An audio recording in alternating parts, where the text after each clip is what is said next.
পশ্চিমবঙ্গের সবচেয়ে প্রতীক্ষিত কেন্দ্র ভোটের জন্য সেটা হচ্ছে ভবানীপুর। সেখানে আমাদের প্রতিনিধি দেবজ্যোতি ঘোষ আছেন কাউন্টিং সেন্টারের বাইরে। আমরা দেবজ্যোতির সঙ্গে কথা বলবো যে লেটেস্ট সিচুয়েশনটা কি জানার জন্য। Over to you Debjyoti. দেখো, গত একটা অদ্ভুত পরিস্থিতি কিন্তু ভবানীপুরে শুরু হয়েছে। কারণ 2:45-এর পর থেকে সরকারিভাবে অর্থাৎ জাতীয় নির্বাচন কমিশনের পক্ষ থেকে কোনো তথ্য দেওয়া হয়নি যে ভবানীপুরের ভোটের গতি প্রকৃতি কোন জায়গায় রয়েছে। 2:45-এর পরে শুভেন্দু অধিকারী 3:15 নাগাদ ঢোকেন এবং তার ঠিক 35 মিনিট পরে মমতা বন্দ্যোপাধ্যায় ঢোকেন।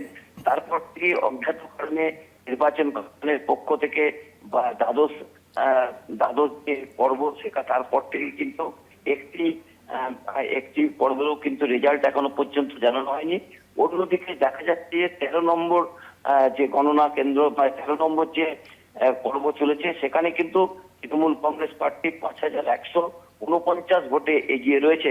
অর্থাৎ এখানে একটা অদ্ভুত পরিস্থিতি সৃষ্টি হয়েছে।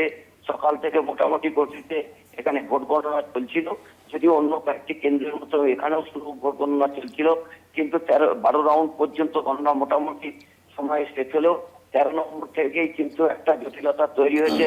মমতা বন্দ্যোপাধ্যায় এবং শুভেন্দু অধিকারী দুজনেই কিন্তু চাকওয়াদ মেমোরিয়াল যে গার্লস স্কুল রয়েছে সেখানে তারা ভিতরে হচ্ছেন। পরিস্থিতি সেখানে কি হচ্ছে তা কিন্তু এখনো পর্যন্ত এখানে যে রিটার্নিং অফিসার রয়েছে তারও তথ্য কিন্তু তিনি দিচ্ছেন না। হঠাৎ কিভাবে সেখানে জাতীয় নির্বাচন কমিশনের থেকে প্রতিটি দফাতে যখন ভোটের গণনা হচ্ছিল বা প্রতিটি রাউন্ডের ফল আসছিল সেগুলো জানিয়ে দেওয়া হচ্ছিল, কিন্তু 12 রাউন্ডের পর থেকেই কিন্তু সেই গণনার ফল কি হচ্ছে তা জানানো হচ্ছে না।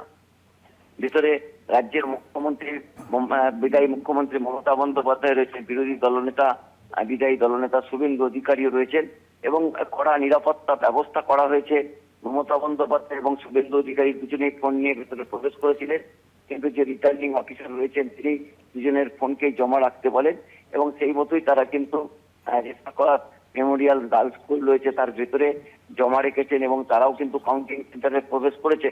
হঠাৎ করে এই দুজন প্রবেশ করার পর থেকেই নির্বাচনের যে ফলাফল আসছিল ভবানীপুরে সেই ফলাফল ঘোষণা কেন বন্ধ হয়ে গেল এবং সেখানে 12 নম্বর পর্বের ফল ঘোষণার পর থেকে যে 13তম যখন পর্ব শুরু হয়েছে বা 13তম রাউন্ড শুরু হয়েছে তখন থেকেই কিন্তু জটিলতা তৈরি হয়েছে। তবে যদিও জাতীয় নির্বাচন কমিশন তাদের যে ওয়েবসাইটে আপলোড করেছে সেখানে তৃণমূল কংগ্রেস প্রার্থীকে 5149 ভোটে এগিয়ে রেখেছেন, তারপর থেকে কিন্তু ভোট গণনা বন্ধ রয়েছে নাকি ভোট গণনা হচ্ছে তা নিয়েও কিন্তু নিশ্চয়তা কিছু দিতে পারেনি বা জাতীয় নির্বাচন কমিশনের পক্ষ থেকে কোনো তথ্য দেওয়া হয়নি।